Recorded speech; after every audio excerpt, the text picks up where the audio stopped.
Hey everyone, welcome back to my channel. Sorry that I haven't posted in a day or so, just been busy.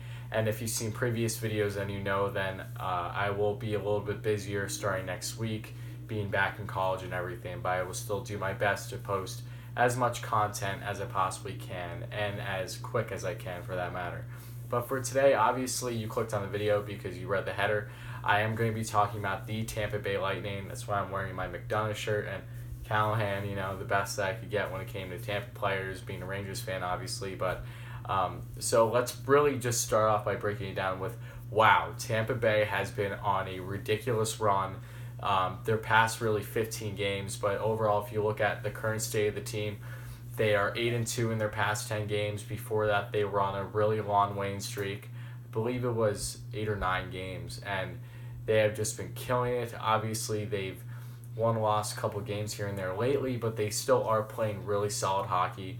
And if you didn't see it, then obviously you don't know just how big of a win they had yesterday in Winnipeg against the Jets. They won 7-1 with monster games from guys like Kucherov and Anthony Cirelli. So let's break it down, everything regarding Tampa, and just what's the reasoning for their success this season, and how are they going to fare come playoff time, assuming they make playoffs.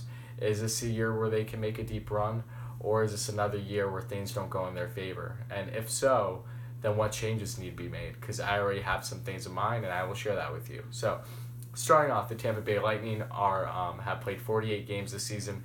They have 29 wins, 15 losses, 4 overtime losses for 62 points.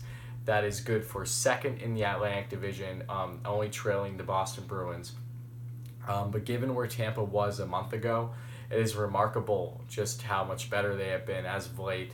The winning streaks that they have been on, their top guys finally clicking and finding a rhythm, because throughout the first half of the season, up until the last couple of weeks, they were not playing good hockey at all, at least up to their standards, given how great of a season they had last year.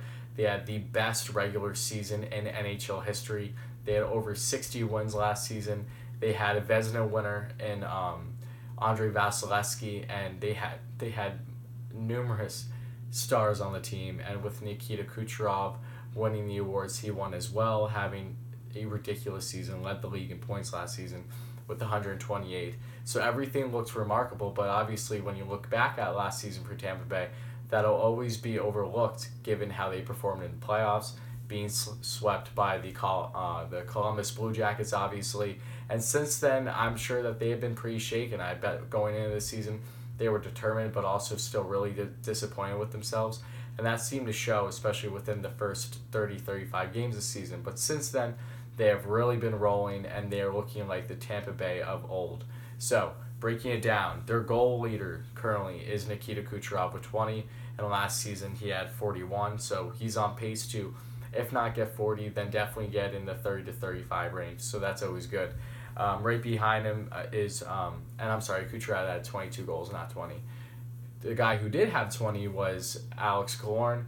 Killorn has had, this is the best season of his career. As a 30-year-old winner, Killorn has already passed his goal total that he had last season, and in any season prior, he's already at a career year pace. He already has the most goals he's ever had with 20, and he's on pace to have blowout water previous seasons he's had in the NHL.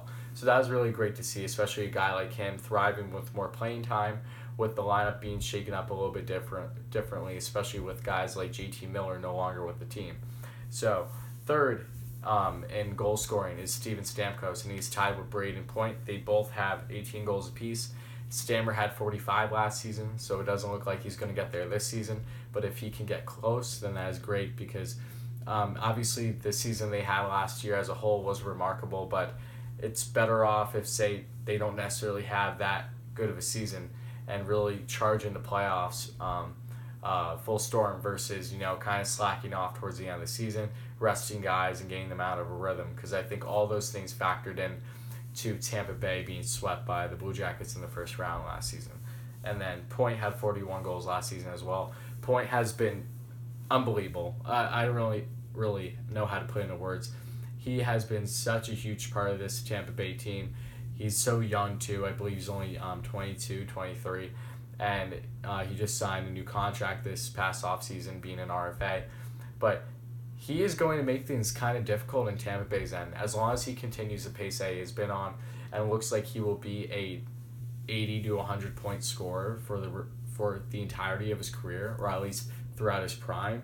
Steven Stamkos has a problem then, and I'll get more into that in a second though. But assists, Kucherov leads the team also 32.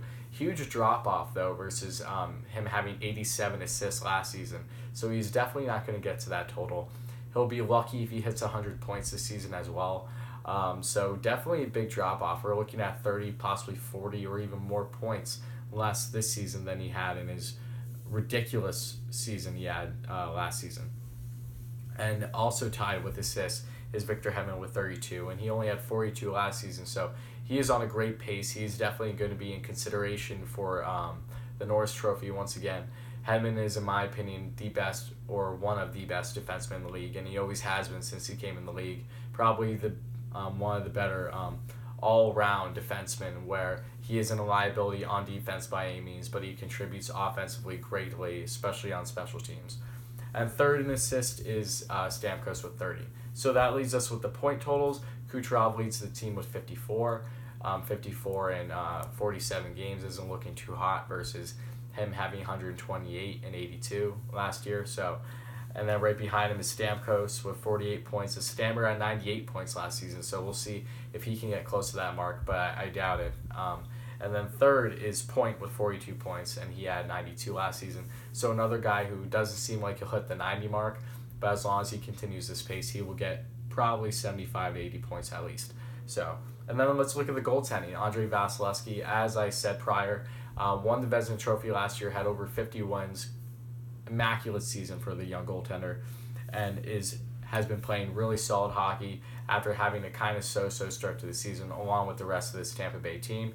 In 35 games played, he has 24 wins, 9 losses, and 2 overtime losses. Goals allowed average of 2.54 and a save percentage of .917. So not bad at all. Vasi is doing what he does, and he will continue to progress throughout the season. My only worry is the workload with him, not just now, but in the future, with Tampa Bay really not having much of a backup, or at least not utilizing them right. Then the other backup is Curtis McElhinney. He has played only 13 games this season and has a record of 5-6-2. Goals allowed average of 3.10 and a save percentage of .902. So McElhinney is not doing nearly as good as what he did last season with the Carolina Hurricanes. The bunch of jerks run they went on for that respective team. But overall, it looks like Tampa Bay, in my opinion, is a team that is going to continue to give a heavy workload to Vasilevsky throughout the remainder of his tenure with Tampa. And I don't necessarily think that is a great thing. I hope that for their sake in the future, that they get a more solid backup that can, eat some more games, especially games that Tampa doesn't need Vasi to play by any means. So that's just my opinion, but I've seen what it's done to other goaltenders in the NHL with heavy workloads, and it is not looking good for plenty of teams that are still trying to contend for a playoff spot. And then let's talk about a couple players in particular. As I said, Killorn has had a monster season for them, 39 points already, is on pace to get close to 80 points this season, blowing away previous personal records he had. Great to see, very happy for him. Not a huge lover of his game, just because I get PTSD from when the Rangers played the Tampa Bay Lightning in the playoffs a couple years ago, and Killorn ultimately scored the game winner in Game 7 in the Eastern Conference Final. So that's nothing against him personally. That's just me and my bias being still a little upset about that. But that's in the past. So it doesn't matter now. Killorn is having a fantastic season. Really surprising given just the fact that he is 30. Not that he's old by any means, but he isn't getting any younger, and he is definitely thriving in this top 6 role that he's been with the Tampa Bay Lightning. And also Anthony Cirelli. Wow, did I mess up. So I also do, if any of you were interested in knowing, I do like DraftKings and like fantasy for the NHL from time to time. And from a sports book I was reading especially, I was told that the key value pick for last night's 3-game slate was Anthony Cirelli, and that he was going to have a big game. And me, being the smart man I am, decided not to pick Cirelli, and Cirelli had his best game all season long. He had a hat trick in the 7-1 win over the Winnipeg Jets, And yeah, so that killed me. I wasn't too happy about it. But Sorelli, I'm a huge fan of his game. He's a fantastic young forward. Really another Swiss Army knife that the Tampa Bay Lightning have in this already dynamic offense.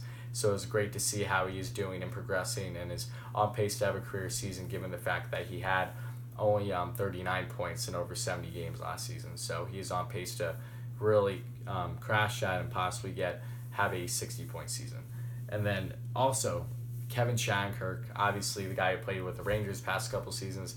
Things just really didn't pan out between injuries and not being utilized right. And Shatty already is 1 point away from the amount of points he had last season.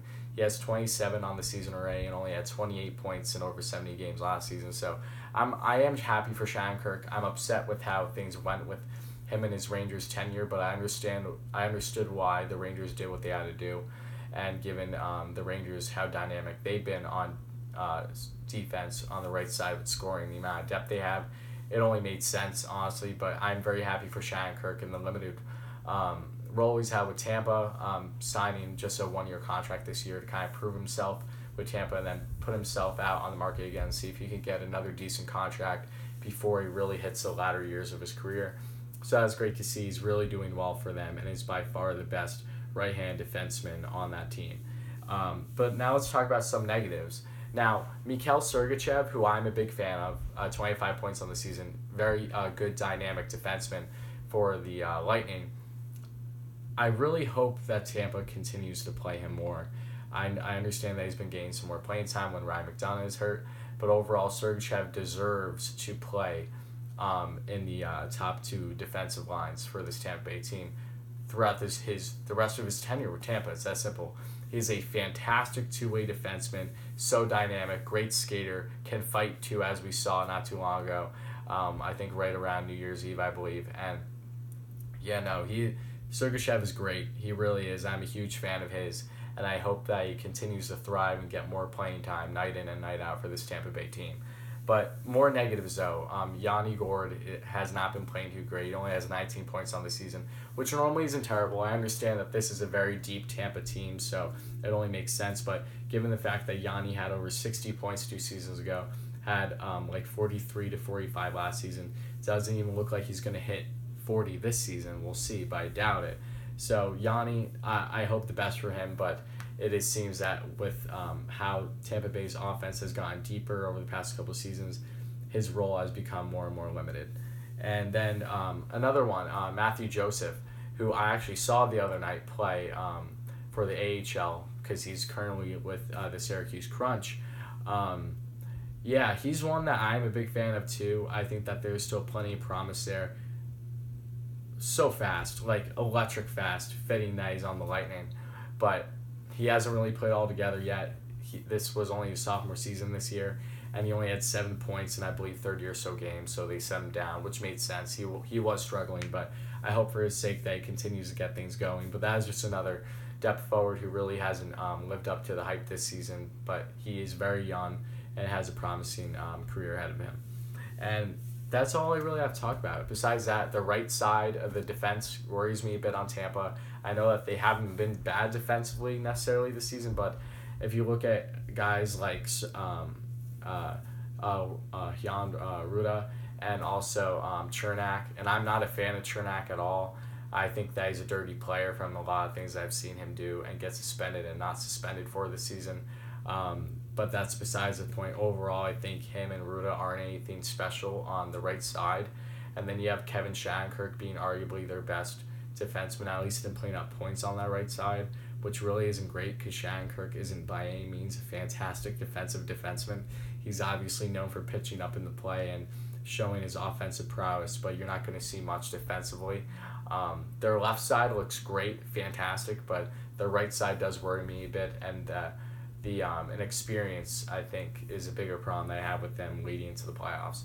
But overall, their offense is second in the league currently, and it averaging 3.65 goals per game, and is second in power play only to Connor McDavid and Leon Draisaitl's Edmonton Oilers. Tampa has a 27.33% power play, and their defense has been solid this season. It's the 9th ranked defense currently in the NHL. Averaging 2.85 goals allowed per game, and is ranked 5th in penalty kill with 83.23%. So really not bad at all. There really isn't much else I have to say. I just want to throw all those stats out there. Do I think Tampa will make the playoffs? Yes, without question. Do I think Tampa will have a deep run? That is something that I don't know.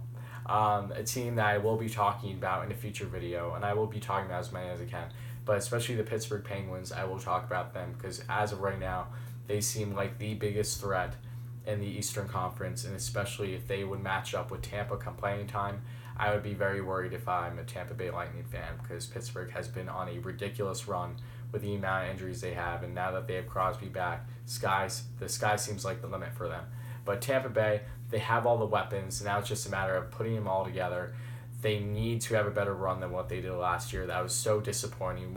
Literally the worst thing that could possibly happen to a team with the NHL's best overall regular season, flopping in the playoffs like they did. They need to bounce back and really get rid of the stereotypes with this team. If Tampa doesn't have a deep run this season, in my opinion, I think they need to trade Stamkos while his value is still high. Keep Point, make sure that Point stays with the team long term, because I think they can still get a huge haul for Stammer, and still keep the team up and fix some of the holes in their lineup, whether it be defensively, whether it be possibly a better backup goaltender, or just some added scoring depth in the bottom six. Those things I think are most important. Stammer is obviously a fantastic player, has been the franchise for this Tampa Bay team for so long, but if he can't bring them over that hump in the playoffs, which he hasn't done to date. He's been to the Stanley Cup with them, but obviously wasn't good enough to really turn it on for them, especially when during that time it wasn't like Kucherov was able to be that guy yet. So overall, I think Stammer should definitely be considered to get moved if they don't have a deep run in the playoffs this year, because Tampa clearly needs to work on other things. And if they don't have a deep run this year, then I think that they should fire their head coach, John Cooper, too. I think that they would need a new voice in the locker room and really switch things up, because as good as this team can be in the regular season, it means nothing, obviously, if they don't have a deep run and ultimately win the Stanley Cup with this core group. So that is really all I have to say. I do think that Tampa has a chance to make a deep run, but they really need to be in it to win it. They shouldn't be sitting a bunch of guys getting close to playoffs if they're locked in early. They really need to start chugging and act as if every game is playoffs, like what seems to be the case for them now. They need to continue to do that throughout the remainder of the season. But that's all I have on this video. Let me know what you think, how Tampa is going to finish this season. Do you think they're the real deal, or do you think that they're a bust? So let me know in the comments. I'd really appreciate it. If you're a Tampa fan, let me know what you think about my input on all these players. And yeah, thank you all so much for watching. Go check out previous videos if you haven't already. Plenty of NHL content for you to see, and I will be back really soon. If not tomorrow, then definitely the next day. So thanks so much.